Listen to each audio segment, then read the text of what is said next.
So I would like to say a few more words about that. In 2009, Professor Yong Shi got a Georg Cantor Award of International Society of MCDH. He was a speaker on many conferences, and he created a very strong set of students, his school, let's say. So I wish you all the best, Yong, and we are pleased to, we are waiting for your talk. Thank you. Thank you for your warm introduction. I would like to say hi to all of you, my friends in Moscow. So I miss you so much. So, and I have been in Moscow, actually 2 or 3 times. So, and unfortunately, we got this is a difficult case. But also we have a chance to see each other in this way. So my idea to give a talk because of internet based. So I cannot do very technical talk today. So instead, I'm going to introduce, basically report to all of you about the broad views of data science, what we are doing in serial applications. So that will be better way to present what we are doing here, like, Ford just introduced me, okay? Now I'm going to bring up my PowerPoint.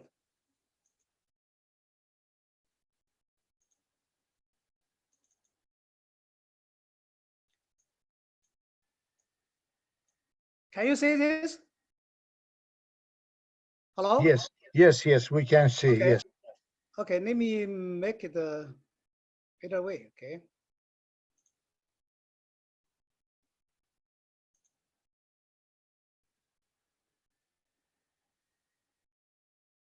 Yong, maybe you will make it full screen version. Yeah, that's what I'm looking for, yeah.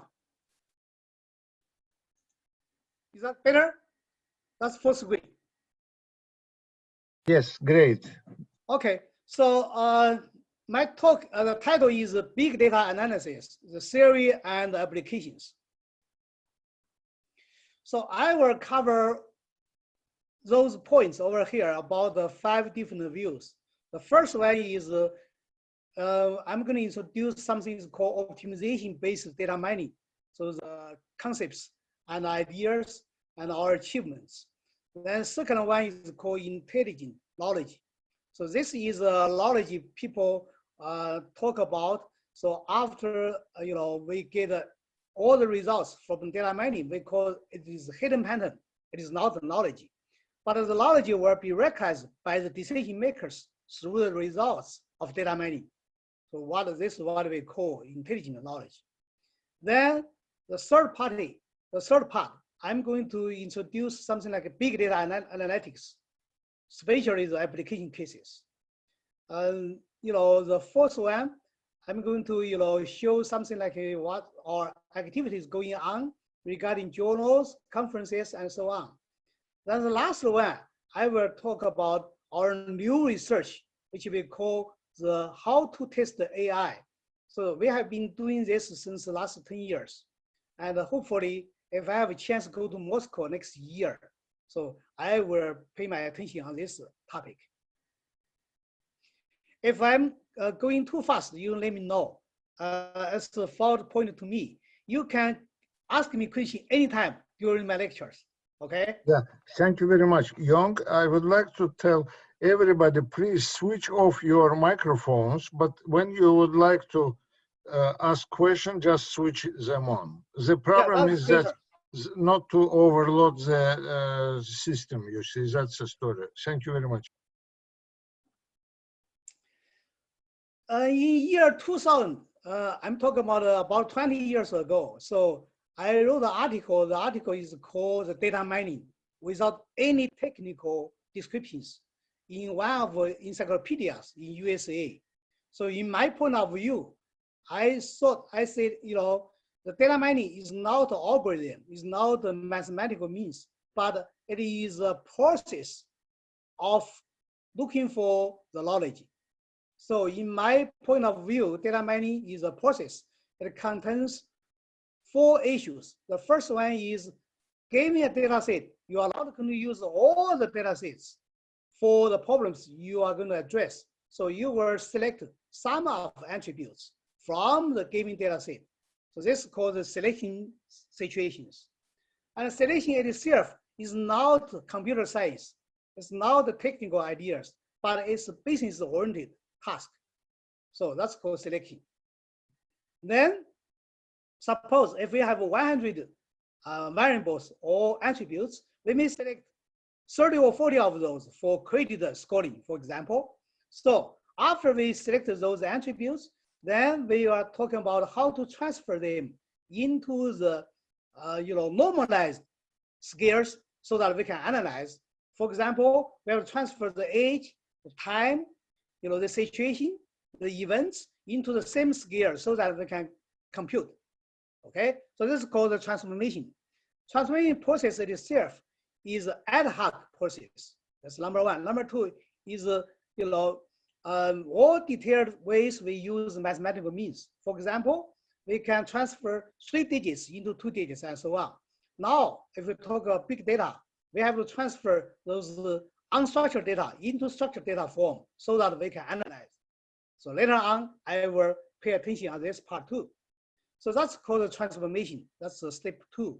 Step 3 is called the mining process. This is only the way for us to employ the algorithms or computer science stuff. Either you can produce in-house or you can purchase from the providers and so on. So then the last process is called interpretation. So interpretation is very important. This is nothing to do with technical study. So once we get the results from data mining, we have to interpret if this is exact knowledge which decision maker needs. Okay, so this is something I will call the intelligent knowledge later on. So basically, from those 4 processes, the selection and the interpretation, the first one, last one, they have nothing to do with mathematics. So they are going to address the business problem. So this is my concept. Then later on, European Union Committee made this kind of situation into the cross-industrial standard data mining process. I believe our papers and some other people's contribution make a positive impact on what they are doing. Now has been widely accepted. So from methodology point of view, the data mining, you can look at data mining by the functions through the clustering analysis, association, classification, sequential patterns, predictions, similar time sequence. So this is just some examples. So what is the clustering analysis? If we don't know who are the good, who are the bad in a given data set, so we can build distance function to separate them. So this is the way we call the clustering analysis. But most of problems in data mining can be viewed as classifications, which means that we know who is good, who is bad. All we are going to do is we are going to build a mathematical model to recognize them if we have a right way to do it. Then this becomes the situation we have. If we recognize the people who are good, who are bad, you always make mistake. You either have type 1, type 2 mistake, okay? So we will talk about later on.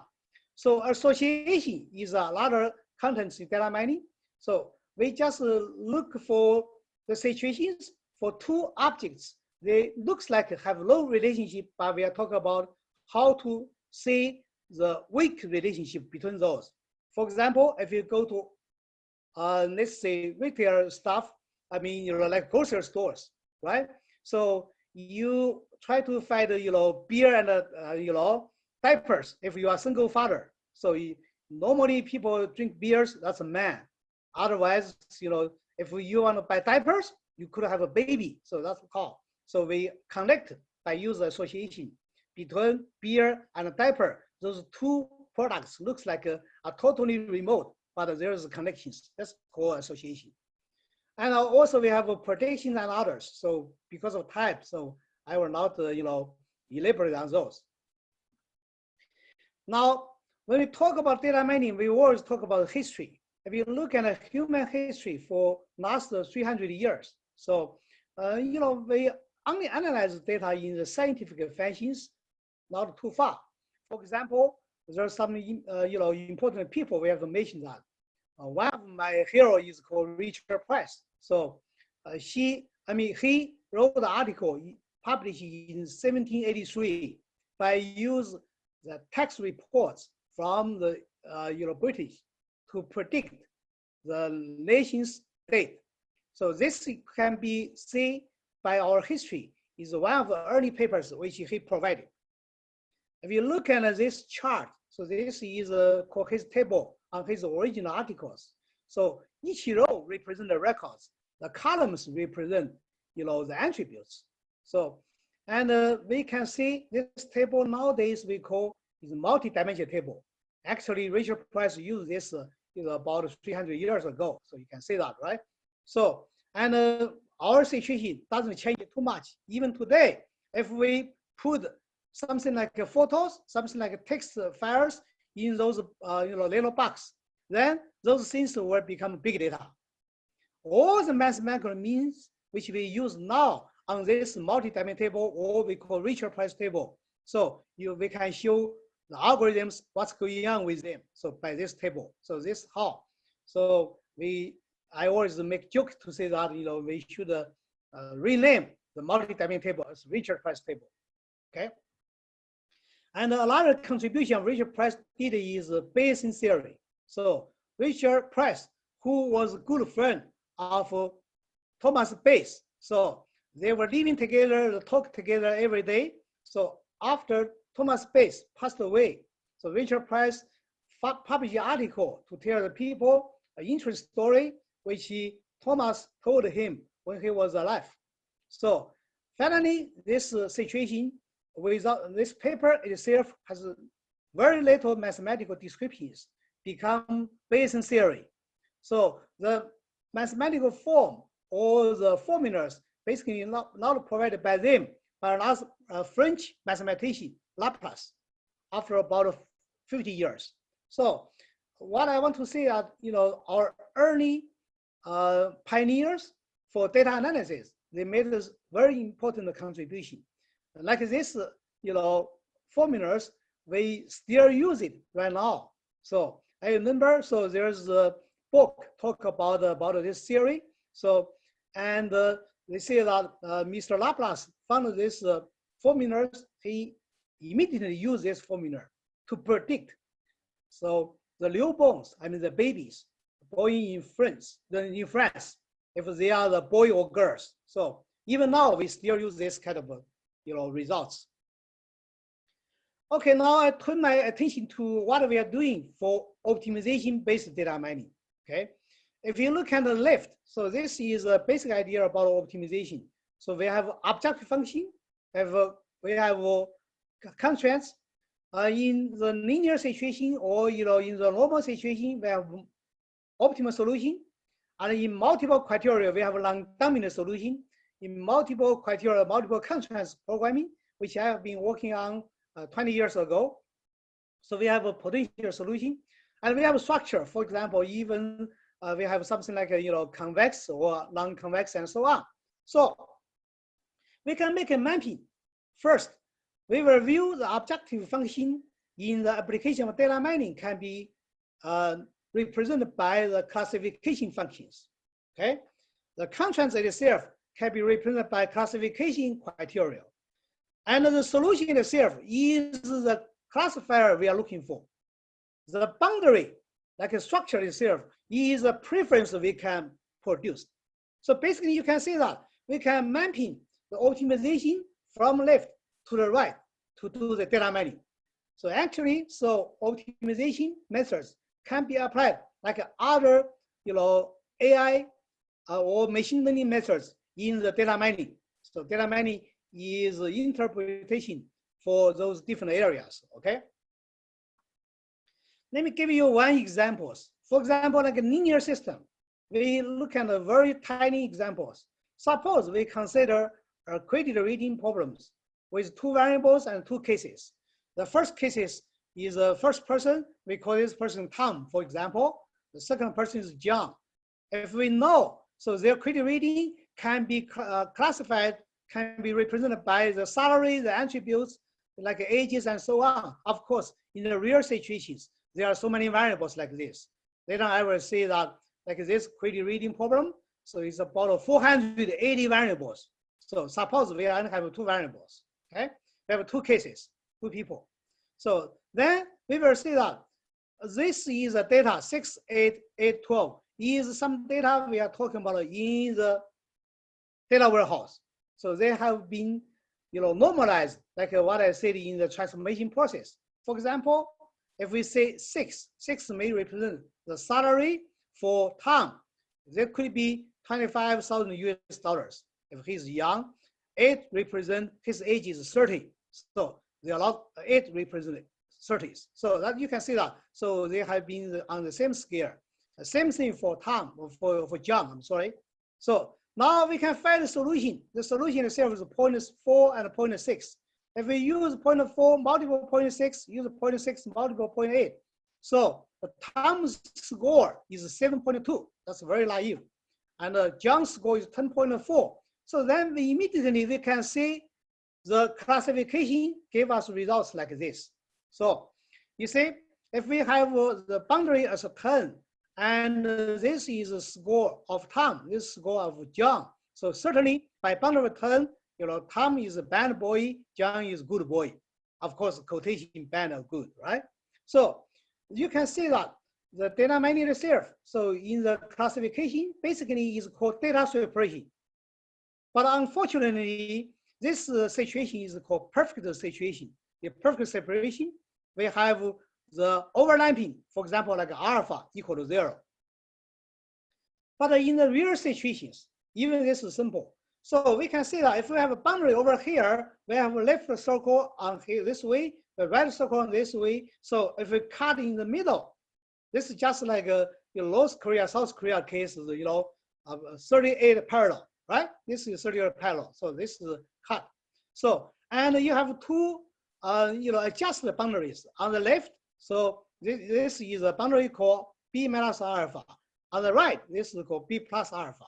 So you can see that you always make mistake in this kind of, losing boundaries. So that's how we have to use data separations. So for example, like this point, if you look at the middle line over here, the B as a boundary. So this point is exceed the boundary. So we have to build a mathematical model to bring this point back to the left. So we are going to, in other way, minimize the alpha. Okay. So either minimize alpha or maximize beta, this adjusted boundary. Okay. So that this circle will go to left and otherwise will go to right. Okay. So this is a way for us to look at the data mining. So data mining itself is very simple in these situations. Then, theoretically, we can prove that if the hyperplane is given, so if we have clear cuts over here, so we can do this kind of situation for the multi-classes, okay? So, if we have 3 classes over here, we can cut this one as a group 1, group 2, and we can cut this one group 2 and group 3. So whenever we have n cuts, then the hyperplane, once decided, we can prove that we need n groups by n minus 1 cuts. So this is we can theoretically prove this. Okay. So advantage of this is if we compare with other optimization method like support vector machine. So support vector machine. So if you want to do it, you have to do the tree structure separations. For example, you use 3 groups. You have to put group 1, group 2 as one group, then against the group 3. For the second stage, your tree second level, then you can talk about group 1, group 2. So that means that you may lose some information when you separate into the tree structure, okay? So of course, the disadvantage of this situation will be, so if you have more cuts, then the model will be, not easy to be built. So that's the trade-off, okay? So as I told you, any models will produce type 1, type 2 errors. For example, like this classical, examples. So like, 1, 2, 3, 4, 4 attributes, and this is called labels. So you can see by any training models you use, by any mathematical models, you make mistake. Like here, so this suppose to say yes computer, but your result says the failure, no computer. That means so the result is yes, but you say no. So result is good boy, you say it's bad boy. So basically it looks like you made type 2 error. So this type 2 error.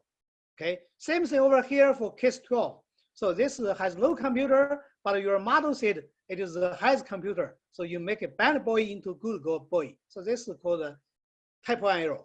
So you make type 2, type 1. Okay, so your accuracy of the model will be clear. So you want to minimize, either type 1, type 2, or both. Okay, so I said, report to you. I don't have time to show the detailed information to you. So now, we have built such optimization-based data mining model for more than 45 of those. Because of coronavirus. So, which good news is gave me time to think about the new book. Recently, I'm going to put a new book together. I use our publication for last 10 years, about 95 papers, so related with optimization-based data mining. I will put those things together. The book will tentatively call, achievements or advanced achievements, whatever, of data science. So this is the situation. Later I will report to you. Okay. If you have any questions, later I will, answer to you about the details. Now, the second situation is called intelligent knowledge. Okay, so as I told you, for the data mining experts, whenever they provide the solution of data mining, they say their job is done. So they transfer all results to the decision makers, let them to make a decision. Okay, but the decision maker will look at the data mining results to say what's going on. So now we are going to present the new research. Research is called the intelligent knowledge. This came from our consulting work in year 2007. So, basically I did a consulting with IPO company in China with my students. So, and they have a business problem like this. They have a VIP service for the email systems. So, and the CEO told me, she didn't know what's going on.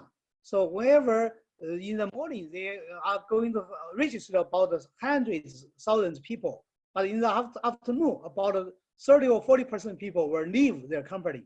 That means their product should have some problems. They want to use data mining to fight it.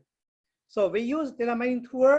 I remember that's what we did. We use is called decision tree. So through the hundreds of thousands of rules, so we finally found 245, but 245 is still not. So when we talk about them, so we said, okay, this is all we can do as a analyst. So when the CEO looked at the list of 245, she told me, Dr. Shi, you found it. I see your number 2 rules, number 7 rules, number 11 rules. That's what we need. Okay, but I don't know about the rest of 242. Okay, so for me, I don't understand, but I only answer 3 of all of them. So then, I immediately recognized this situation. I told my students, I said, we catch big fish.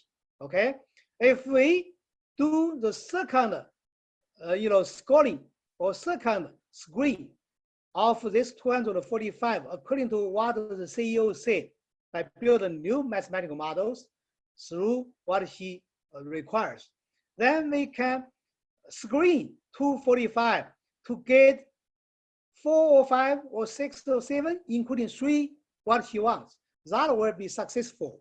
So we will call, this is called intelligent knowledge. So this driving us to get into a new research area. So in this area, we call data mining is the first order of knowledge mining. So the results is a hidden pattern. Now we call results is rough knowledge. To find the knowledge for the decision makers, we have to look at the second order. So that means we have to build a screen, algorithms for second order. So then this will become our intelligent knowledge. So in order to do this, so we can go back to the area of knowledge management. So we can look at the definition of data, the definition of information. Then we can build our rough knowledge. Rough knowledge will be hidden pattern or knowledge discovered by information that has been analyzed by low-end data mining algorithms or tools. So this is our definition. And the first transformation we have will be, we call the normal data mining process. So this way is we transfer the data into the rough knowledge or the hidden pattern. So we call this is called, the mapping R gave us the results called KR. That means rough knowledge. This is normally we call the data mining. Then based on this, so we have to study the definition of human knowledge by different way. For example, people classify the knowledge into different ways in this area.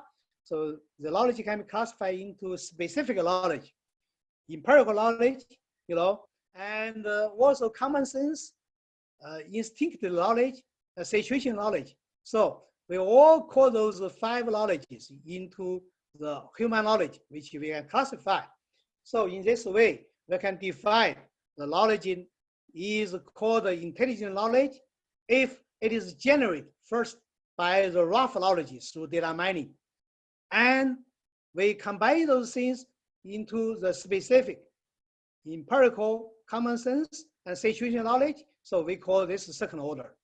So if we look at the mathematical form, we can see that the second transformation can be classified in this way.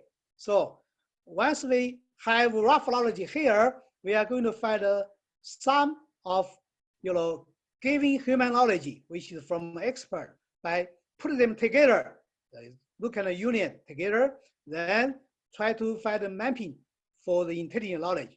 So this K itself will become the power set of those 5 different human knowledge, okay? So this is what we call the secondary, or we call second transformation. Of course, from a human point of view, we can have different ways to look at, okay? So this is our charts. We call the data, rough knowledge, intelligent knowledge, actionable knowledge. We published a paper in year 2012, I believe, okay? So have this chart. So in our idea, it's very clear. So if we want to upgrade the data or information into rough knowledge, or, we call the hidden pattern, this will be data mining. After data mining, we are going to combine human knowledge, one of 5 human knowledge, or some, intersection of human knowledge. Then we look at the T2 to have intelligent knowledge. If we look at the problem itself and the environment put together, we could have the strategies called T3. So once we have a T strategy, we go up the upper stage. So we either can find actionable knowledge or what we call is wisdom. So basically, our idea is the wisdom can be learned from the data all the way to here. Okay, so this is the framework which we have. I told my students we can do this research for next 40 years. So far, we are still here, and we have very few papers on this way. So we didn't do anything on this situation yet. So you say this almost 15 years passed, right? So I'm sorry, about 7 years passed. So we are still working on those situations. So our point 3. So I will turn you to some interesting stories which we have done. So there are some of examples which I presented to some of you, but some of them new. For example, like the coronavirus situations, we have some new research going on, and we will show what's going on for our research. So, and you see, we know that, right? If you look at big data, so big data where see in this way, right? So big data basically is the what we call non-structured or unstructured data. That's very important, okay? So is we call the 4V models, right? So this situation give us idea to say the definition of data science, okay? Let's look at big data. So this is U.S. National Science Foundation's definition. I believe everybody knows that, so most people agree this is a good, definition.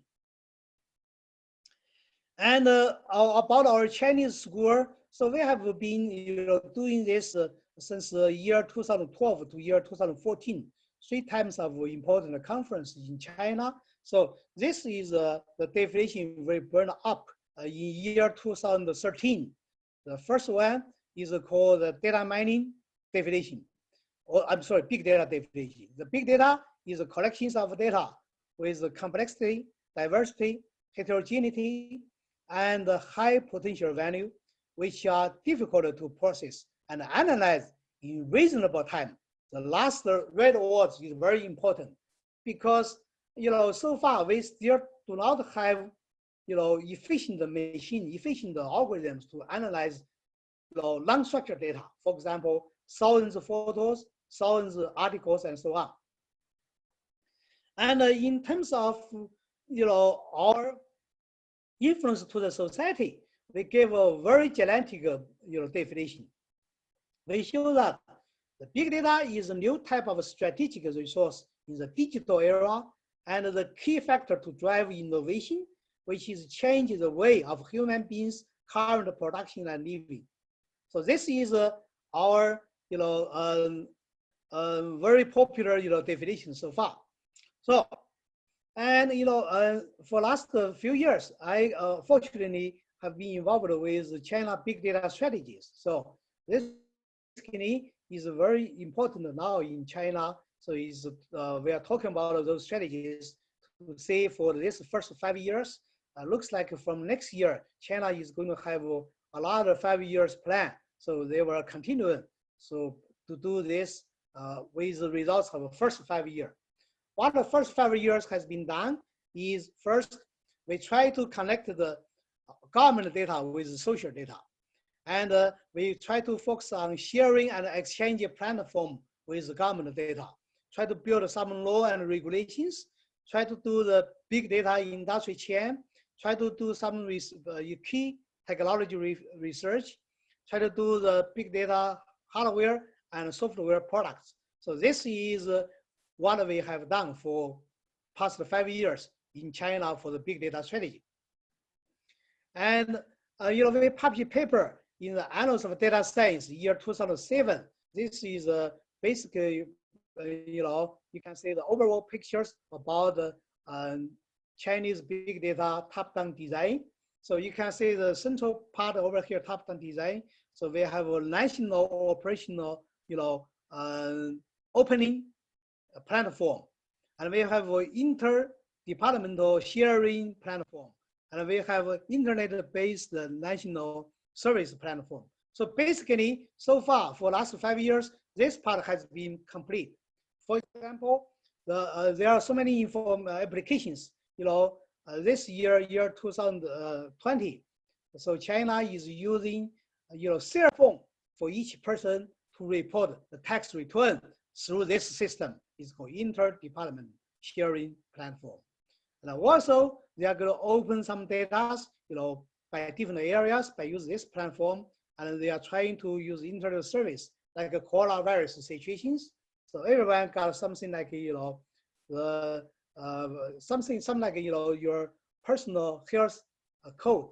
So this is called sharing information, and also the service. So this is about 10 projects which they have, and then for different systems. So we call the one is a top-down design, 3, 10, 19. So that is a summary of the first 5 years for China's big data strategy. So there are some challenges for the big data. So the challenge one, how to transfer semi and unstructured data into structured data so that we can use low-end data mining and business analytic tools. So this is a problem which I just report to you. if we are giving data like hundreds of thousands of pictures, how can we do it in very short way? It is difficult. So that's how we have to transfer them into the way our computer or current computer system understand, so that we can solve. And for this 3 challenges, we publish a very good special issue. It's called a Global View of Big Data in U.S. Magazine or journal. It's called The Bridge. The Bridge is the official magazine of National Academy of Engineering. So I have an article over there to show what's going on. So, and how we can prepare those things. That was published in year 2014. So for the research itself, so I just want to give you some information about this. So how can we transfer, how can we do the structuralize the unstructured data? So this is the major research focus which we are doing now. So I use a very interesting story about ancient history. So there's a history is called butcher and dung knife. So what does that mean? So they are talking about 2,000 years ago. There are so many kingdoms in China. So one butcher who has been very famous to make the beef, to make the ox into beef, but he used his knife. He used his knife for 20 years, never sharp. So that means the dung knife. So then one day, the king asked him, "How did you do that with this dung knife to make the ox as a beef?" Then this person replies that, "Your Majesty, when I say the cow, I never say cow. I just say the bone structure of the cow. Okay, that's how I don't need sharp knife. I just use my dung knife. I can make beef." So this is exactly what we are doing. So whenever we see the photos, for example, we only see the contents inside the photo which we feel interest. So if we can put those contents into the features, take them out to use the features of our understanding to represent the photos, that's exactly we transfer information from unstructured into structured. So this is the idea. So just give you some examples. For example, if you look at crackers, I believe in Moscow, same thing.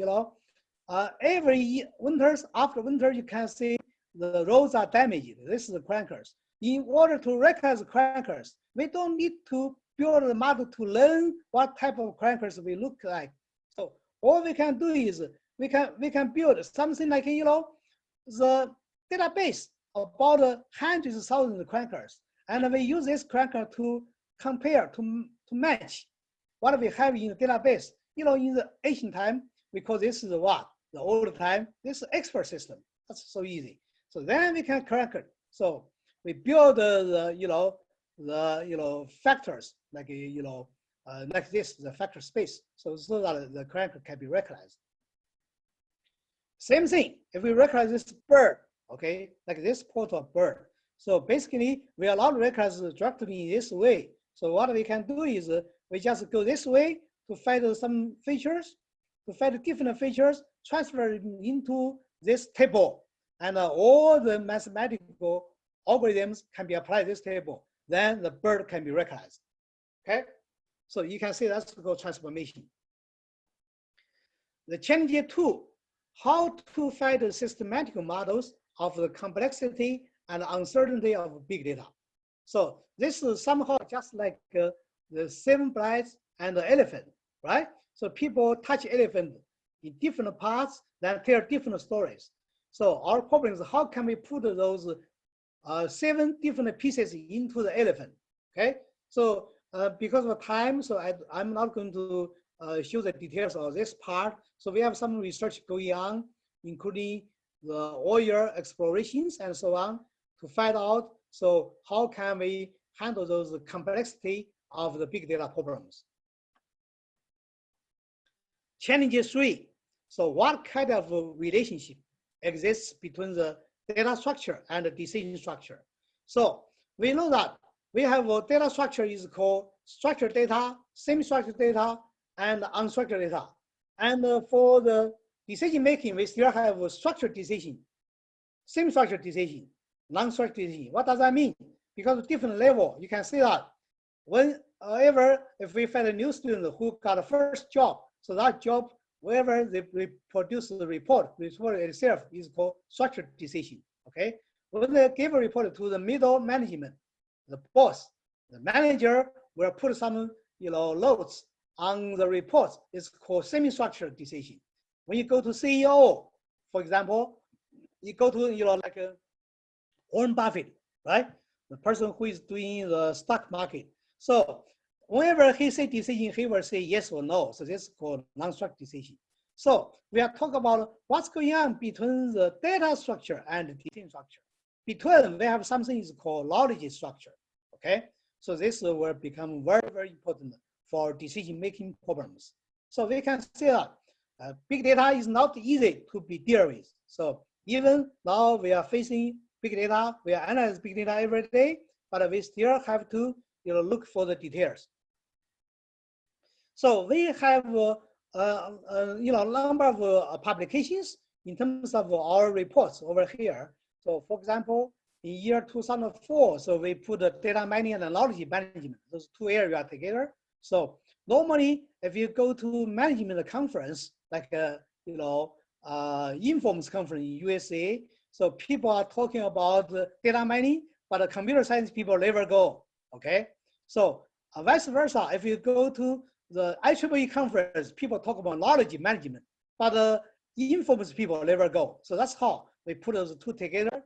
Just like in the introduction to me from the fall, so we built a new organization. So later I will talk about this. So, and I have a very well-known book. It's called Introduction to Business Data Mining. So this book has been used more than 30 campuses in around the world, in US, in China, in some areas, So this is, we are talking about a simple way to look at data mining. And this optimization-based data mining, the book, all of you can go ahead to look at online. They have an online version. This book has been published since year 2011, has been downloaded about 30,000 times. And this is a new book. We are talking about intelligent knowledge. So that's a book from Springer. It's called A Study Beyond Data Mining. So this is some other book in the multiple criteria decision making and so on. So just let me know if you need anything from me, about reference and so on.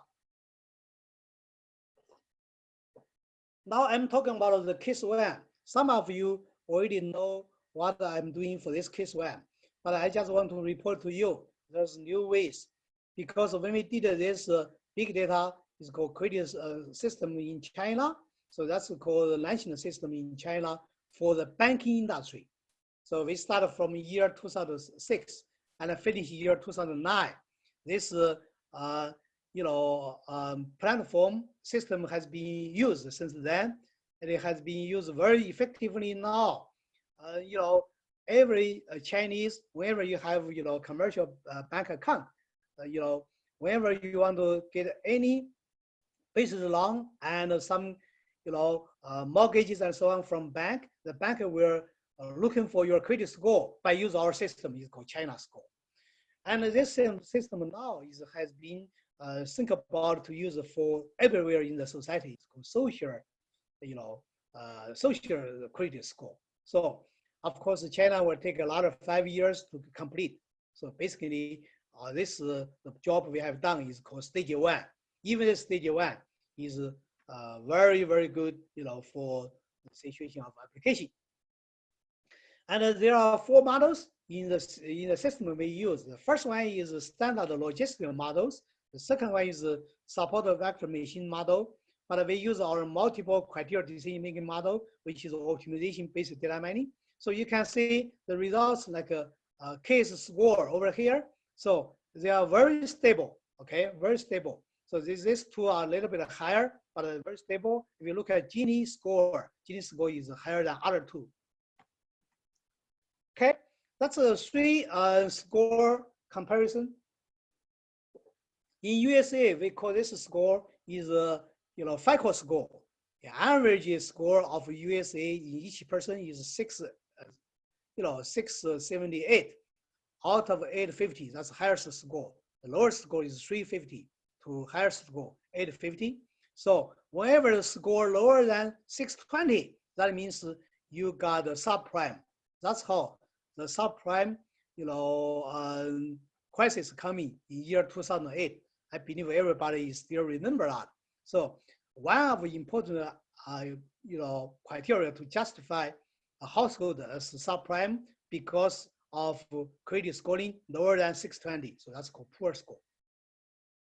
And in China, the average score is 67, 75, something like that, similar to US. Australia is a little bit lower. So this is Australia score. So this is, this distribution about the US FICO score. You can see the important thing is look at this poor. So basically in US society, about 50% of people are the poor score. All other people, 85%, they have a better scores. So this is the real case of Chinese 4 models. So you can see that. So if you look at the type of distribution, pretty much like what the US score, the distribution itself, if you go over here, is a Poisson distribution. So this is like a Poisson distribution. And, I said, report to you. So this score is keep going from commercial bank into the society for all kinds of situations. So of course, I made a suggestion to what the people are doing here at National Information Center in China. I say that whenever you do this, the #1 criteria is you have to make sure people's privacy will be protected. So this is very important. Only the agent with limited, rights can use those score, can look at the partially from each person, but not everyone. So this is very important. So information security. The second application is the application which we have been doing since the year 2014, so 6 years ago. So China's, internet business was booming at that time. So then, in China, so because we have a huge population, it's difficult to find a doctor for the remote area, especially for the, for the farmers, in the, some different province, like a mountain area, villages, and so on. So there was a company doing this by using internet platform. It's called APP to look for the doctor. So now this Chuyu doctor is Chuyu means the rain from spring. Now we are still in spring, right? I believe Moscow got spring rain, right? So it's called Chuyu means spring rain. So Chuyu doctor is the largest and the largest medical. I'm sorry. So this is some mistake here. Okay, largest telemedicine platform. So they have they have about 400,000 medical doctors registered, and more than 100 million patients to join them. Okay, so we built the joint lab in year 2014. Okay, for this. And what is healthcare big data? So healthcare big data basically can relate it with the #1, the real-time healthcare data stream. Okay. #2 is disease history data, big data. For example, like CDC data, right? The public health big data and healthcare spending behavior by the individual. So all those 4 dimensions create the healthcare big data. So, and this is the website of Chuyu medical doctors. So they become the #1 in China. So they have doing very well. So just give you one example. Unfortunately, there's some of language over here is in Chinese. For example, so they have 88.96, about 89 million data from Chuyu online. I'm sorry, this is a mistake too. From Chuyu online, the data bank, so online data bank. So they put this as online, okay? So to do the test every time. So for example, we can do automate triaging systems. So which means that the important question is whenever you share your symptoms through the cell phone, then the cell phone has systems to bring you to the right doctor, okay? So this is a system we built for them. So our accuracy of finding the right doctor for you is about 92% accuracy. So this is just tell the situations. For example, they are not going to put wrong, doctors, must be right doctor. And they have something, another one is called self-diagnosis of symptoms. So if they have so many cases, for example, and if you go to the apples, the apple will take you for the symptoms to find a doctor to give you consulting. So, the concepts and so on. For example, I just give you one example. So, whenever you have a skin problem, if you're looking for the medical doctor for your skin problem, so basically what you are doing is, so you have to make a photo, right? So when you say the doctor in face, person to person, you don't need to show photo. Becomes a photo, this become big database for the tree doctor. They can analyze data through the photos to tell medical doctor, to tell the patient what kind of problems you have for your skin, okay? So I have to go a little faster. The third one is the Innovation-Entrepreneurship Index. So this is created by our research center and also my student. So I have a very famous student who is very young. So when he built his company, he was 28. So this is the photos with Chinese Premier Li Keqiang, the year 2015. So Li Keqiang invited him to open, the startup week, the startup week. Okay. So and then Jack Ma from Alibaba invest money into him. So finally, last November, his company is called 36TR went to IPO in Wall Street, and in New York stock market, NASDAQ. Okay, now this is an interesting case I'm going to report to you. So about coronavirus 19, we are looking for when will be the safe and get back to the normal. I believe this is exactly what Russia needs now. Okay, so and we published a paper in a Lancet journal is called E-Clinical Medical. So the paper title is called "What are the underlying transmission patterns of COVID-19 outbreak?" So this is our paper, just published in this month about the last week. So that people can look at us open access. So in this paper, so what we have done is we use real life data from 6 cities of China. You can say Beijing, Tianjin, Wuhan. That's the breakpoint city, and Hangzhou, Suzhou, and Shenzhen, to show what is the situation about the different age group and their associated disease transmission risk. And second, we also show the trade-off analysis of the disease transmission risk versus economy reopen.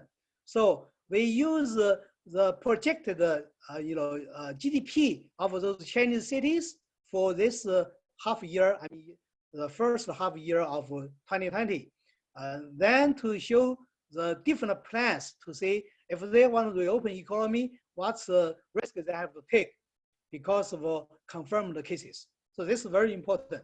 So this become very, very important basis for the governmental branch to make their final judgment and policy making.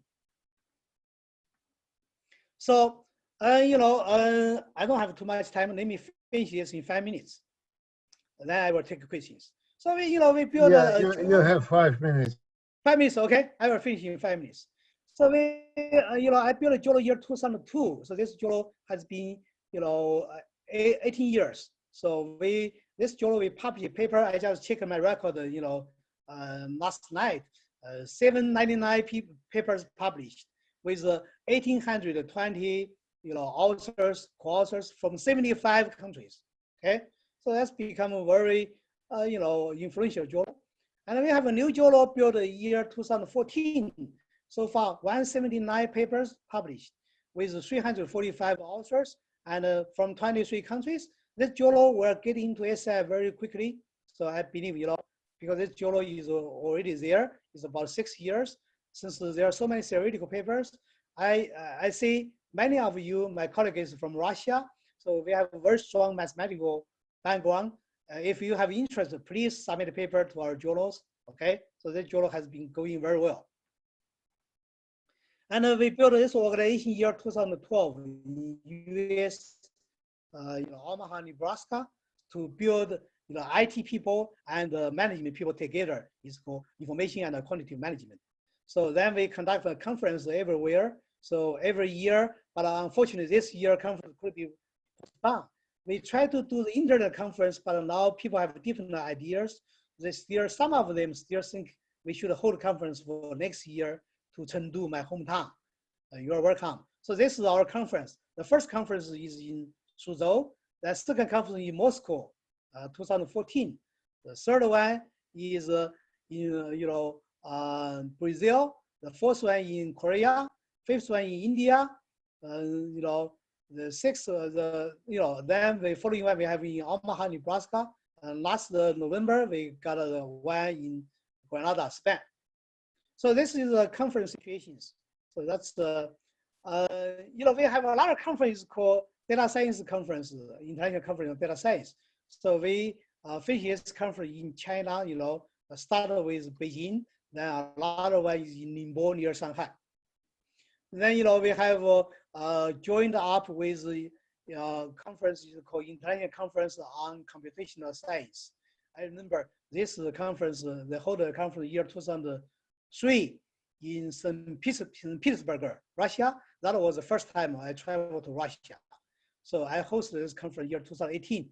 And the number one, supercomputer in China now become number 3. 2 US computers take over. So recently, okay? So that's a supercomputer. So then, we have some conference associated with, venture capital summit.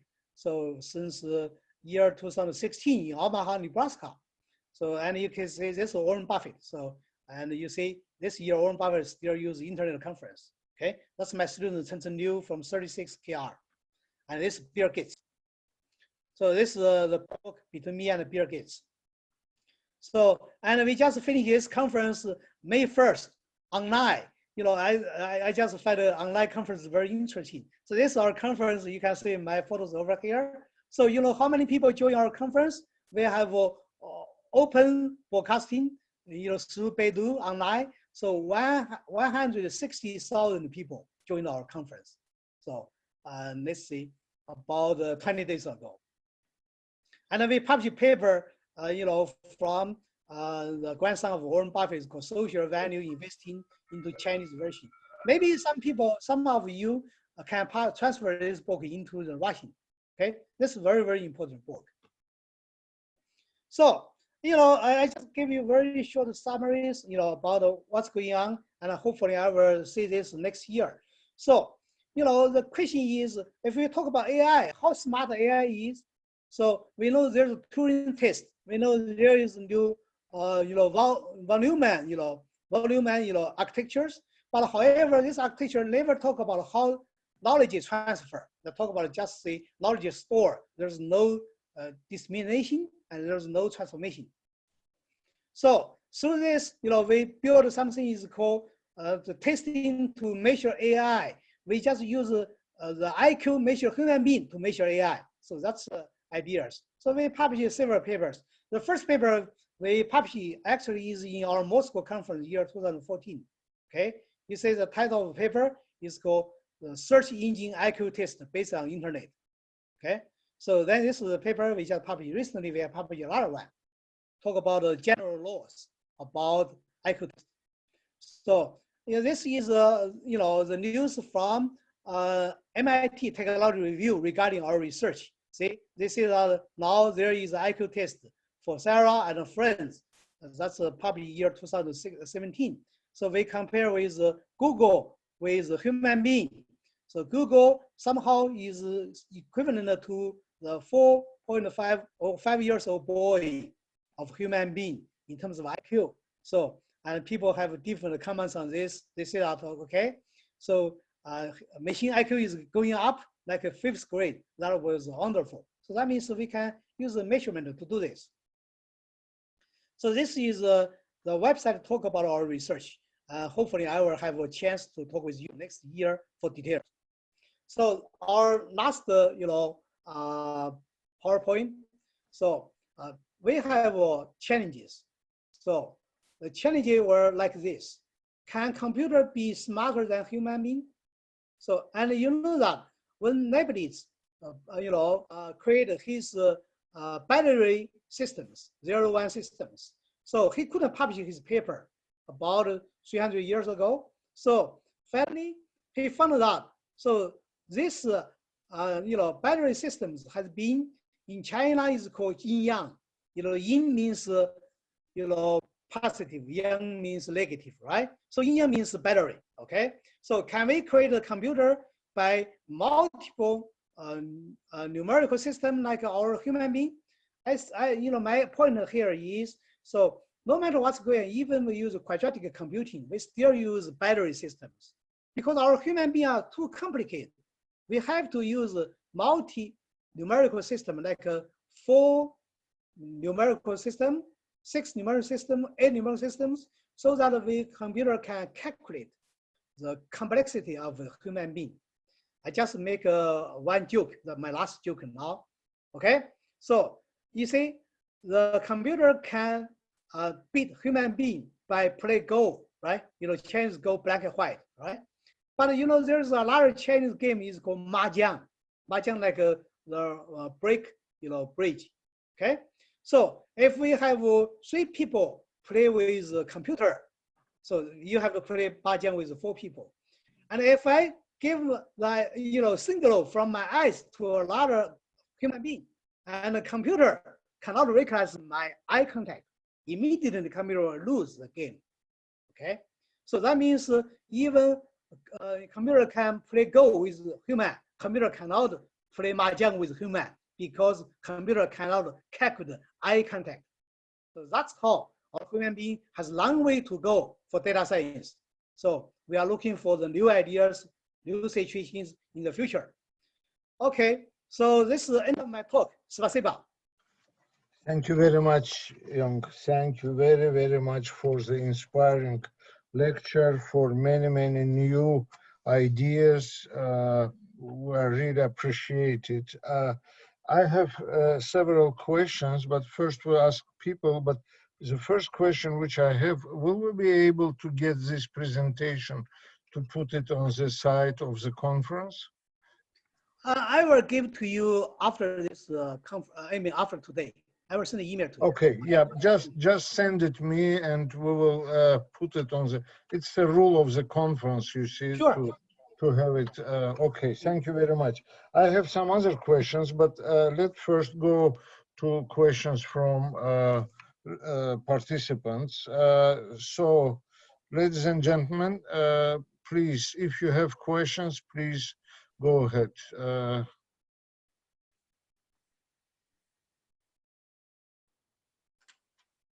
May I give the question? Yes, sure, please. Okay, thank you very much for your lecture, Yong Shi. Professor, it's interesting for me, you connect with the problem with banking. And the question is it possible to see, using your technique, the data from about Chinese banks, maybe Indian banks, maybe we have such opportunity.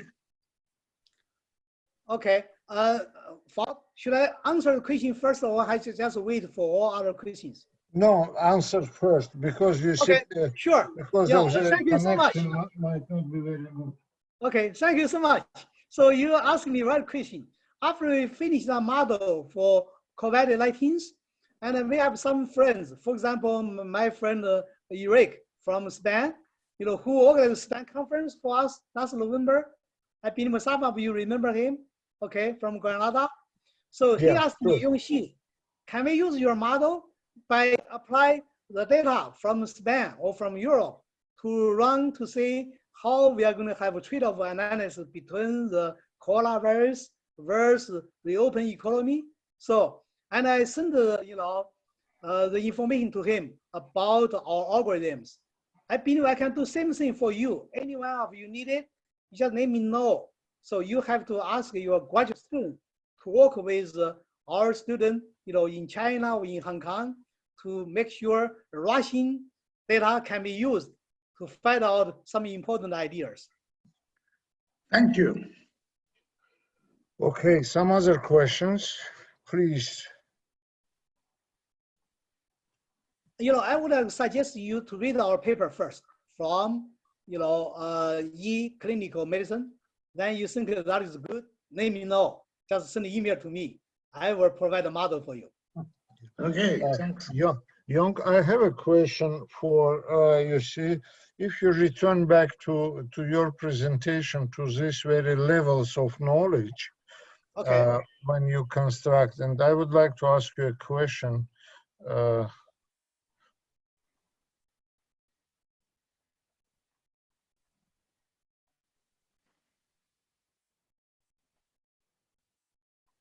Yeah, just a moment. Yes, yes. Right. Don't be in a Okay, hurry. here. Yeah, Yes, you go. here it is. You see, here, maybe at the level of intelligent knowledge, you wrote here environment. My question is, shouldn't it be with the slash culture? Slash culture. Which one is the Yeah, environment, yes, environment. Exactly. So yes. Environment is related with culture. You're right. Yeah, I agree with you. So environment refers to culture. Okay. This is very important part of the story, because in different cultures, these models, these outputs might be treated in a different way. Yeah, just like this coronavirus situation, right? Culture, each government has different policy because of the culture. I see. Very good. Okay. Another question I have, you wrote about this very system in China with these platforms, for many people, you see, and you wrote about these platforms which process this data. And the question is, it is a permanent story, unfortunately, in all over the world about this protection of data. Did you have also some kind of leaking the data into environment? I don't know. You mean the related data with the environment? Yeah, right? Environment in terms of, you see, some kind of illegal use or whatever. Oh, yeah. Actually, so for the national level, China is doing very well. There's no link of the data. But for some, provincial and, let's say, small city levels, yes, they do have some situation like this. I see. They have to build a strong law. Yeah, that's what I insisted. Strong law, very, very strong. Because you will treat the, stealing data just like a, felony, like a serious, crime. So they have punished. Yeah. Okay, thank you very much. Other questions, please. May I ask? Sure. Boris, sure. Go ahead. Boris, yeah. Hi, really very interesting talk. I wonder of organizational matters. Say, currently you show on the screen big data credit system. So it's a big applicational thing. How is it organized? Are you participating in it? Yeah. Just an example. How a scientist, a university academic can participate in such a big applicational matter. Can you comment on this? Yeah, okay. Boris, thank you so much. Now let me tell you my personal story, okay? why I get into this, okay? So actually, so, you know, when I was in USA, I gave a suggestion to the Chinese government. I told them, so in the future development of the future economic development, what depends on the credit system. So you should build the credit bureau inside China central bank, like a Russian central bank, okay? So they took my suggestion. The central bank, you know, credit bureau has been built in central bank. So they started to collect data from all commercial banks through government, okay? So all commercial banks will give all the people's data, I mean the banking data, to the central bank. They build a big database, okay? But they don't have techniques to use. So they invited us as scholars to help them build a technical platform by using their data in the system, in the bank. We cannot take any single data out of the bank, okay? We do not care who is our system, who is the record is. For example, maybe I can say my own record, but my own record is not Yong Shi, is a number. You don't know that person, okay? So then we build a system for them. So after we build a system for them, so our project is done, then they are going to build a technical group by using our students, by, you know, recruit all the people to build a special company to support, to maintain the system. That's the way, okay? So, and we did this just for somehow volunteer work. You know, this system collects lots of money. Because each commercial bank, when they access the record through central bank, they have to pay little fee, but little fee is big fee, okay?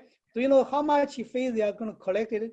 They are collecting a fee like 200 million Chinese yuan per year. But this will become, you know, the money for the government, not for anyone else. So as a research project, how much money they give to us at that time? They give to our team just 1.5 million Chinese yuan. So we did this for social service. So I believe in Russia, you have the same way. You should persuade your government to do the same. Yeah, so it's the practitioners who come to you. It's not that you come to the practitioners. They invite you. Yes. You know, the government come to us. They say, okay, you know, Dr. Yong, our data set is ready. Can you help us? Things like that. Yeah. Yong, there is one more question in the chat. Can you see the chat? Yeah, I see chat.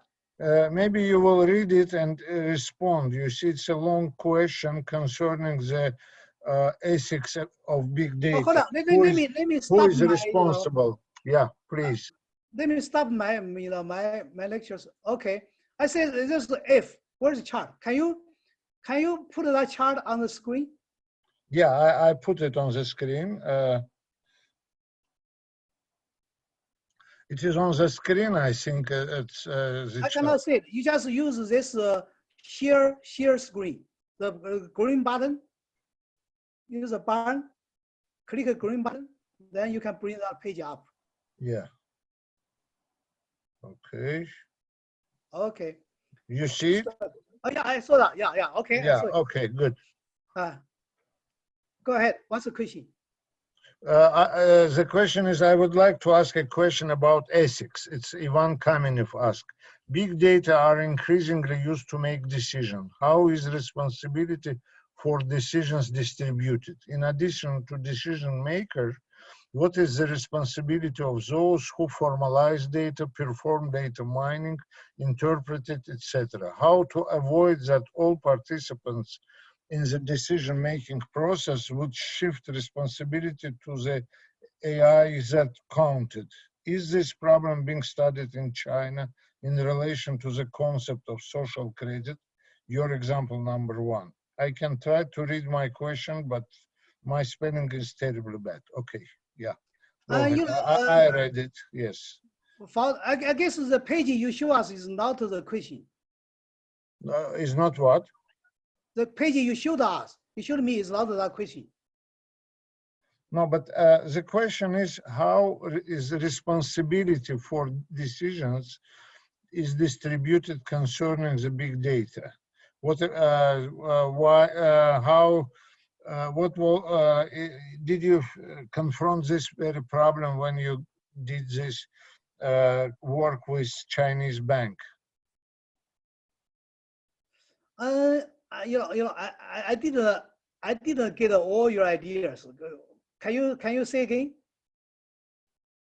I say this is a question from Ivan Kamenev, who asks the following. You see, what is the question about ethics? Oh, okay. Big data are increasingly used to make decisions, and Right.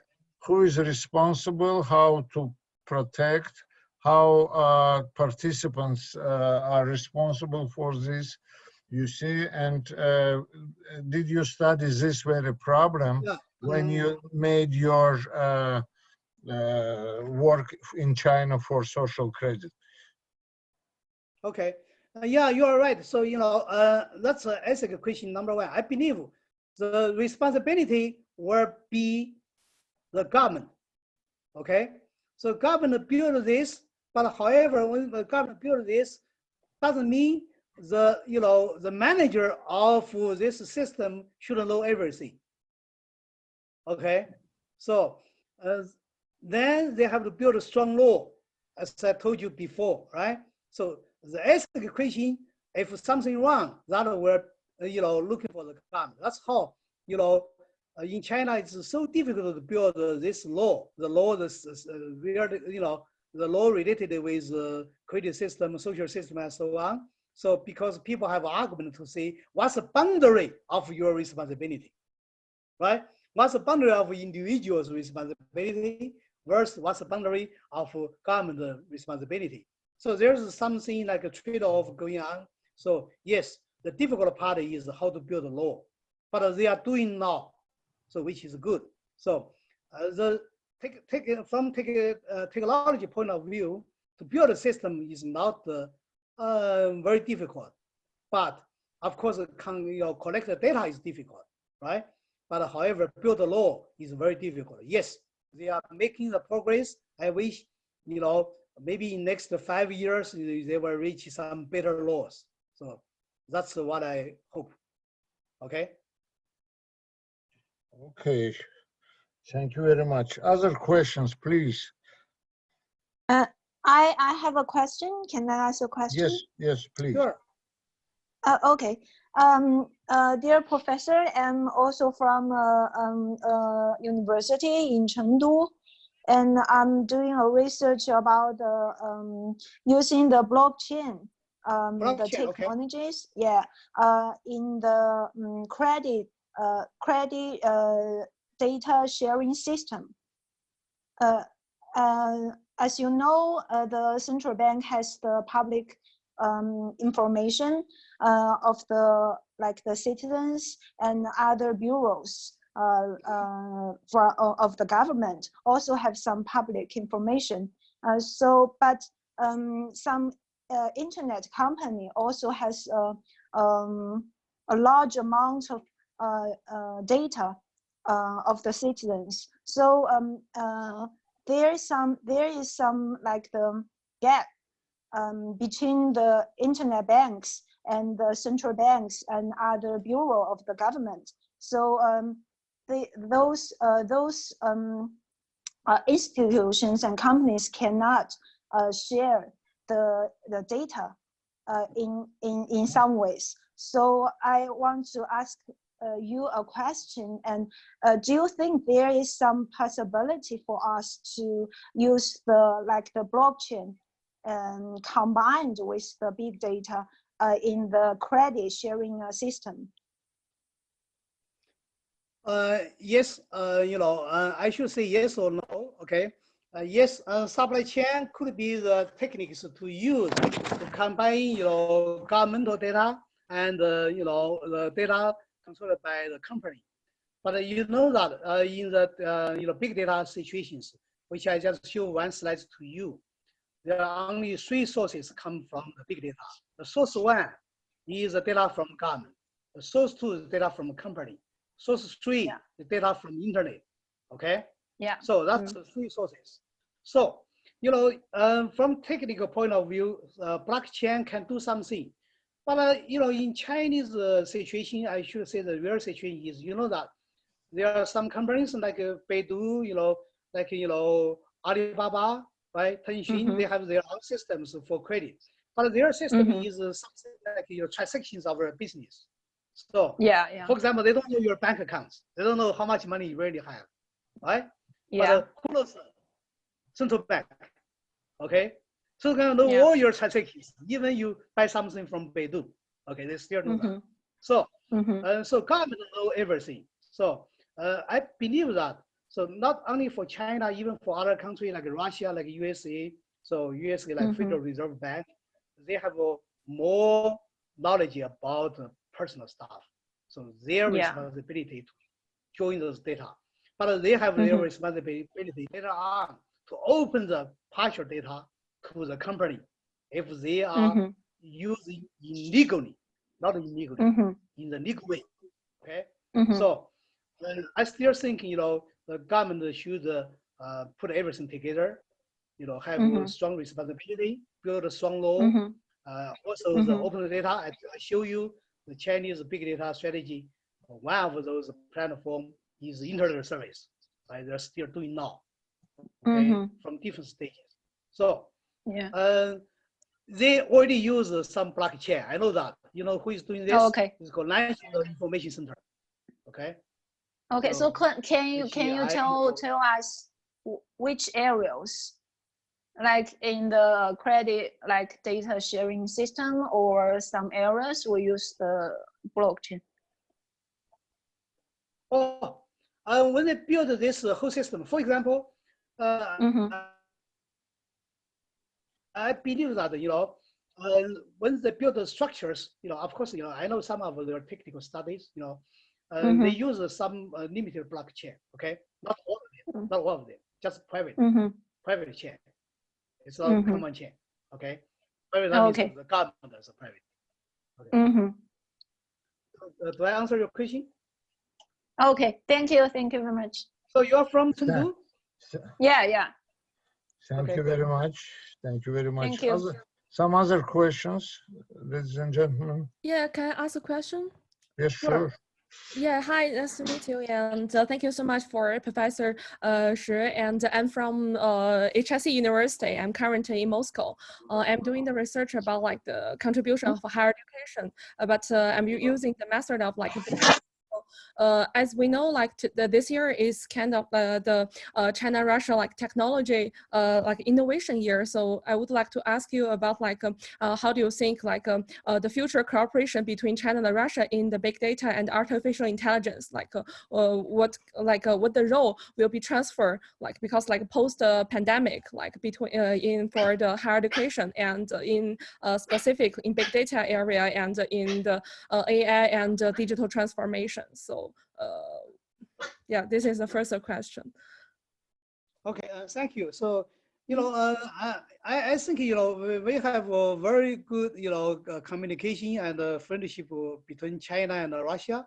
So certainly not only we are the neighbors, so, but we share lots of common culture, you know, values, right?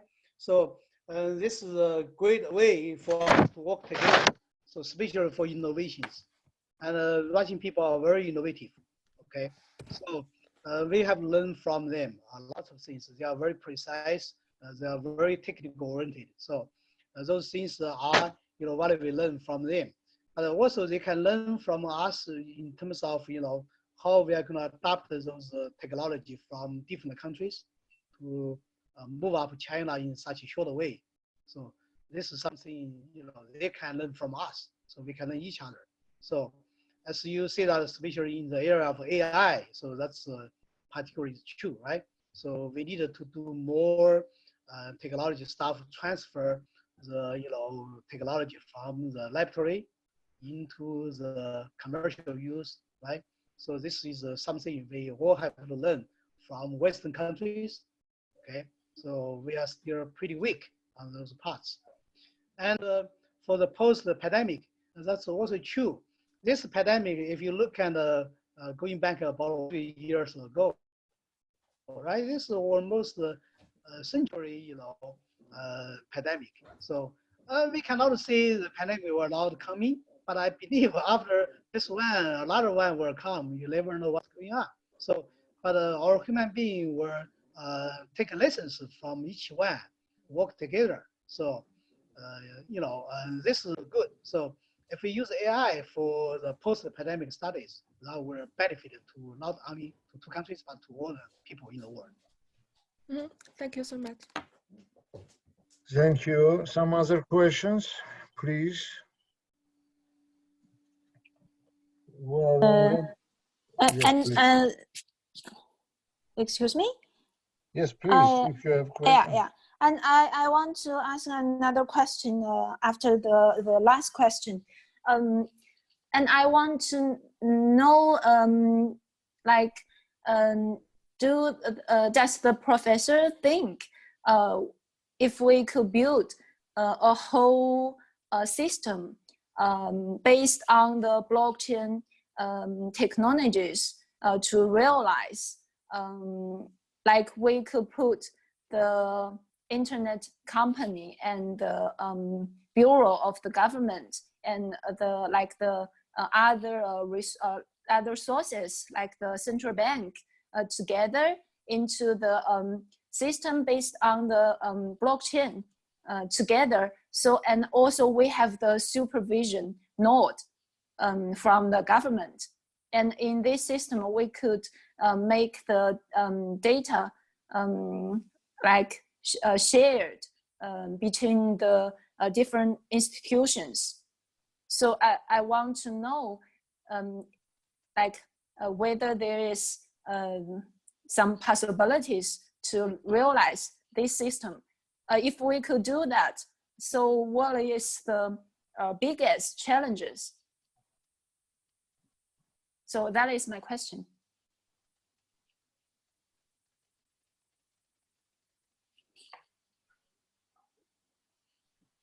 Yong, did you get the question?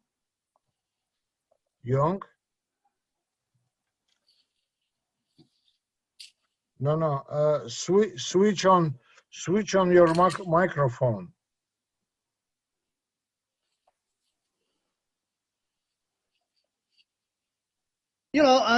Fault. I lose a part of questions from her because of connection. I don't know why. I see. Mm-hmm.